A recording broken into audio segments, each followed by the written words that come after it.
Aqui domina na entrada da grande área, uma bomba, é gol do Ipiranga! Lucas Ramos! Gol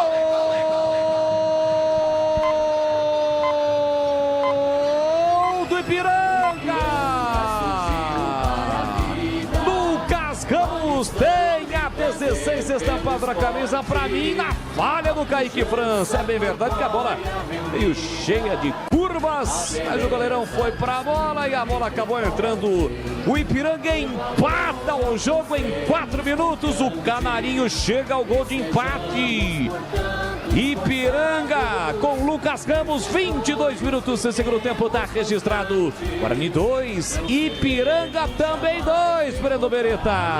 É a liberdade que o Lucas Ramos teve para fazer esse chute do lado direito foi mais uma vez gigante.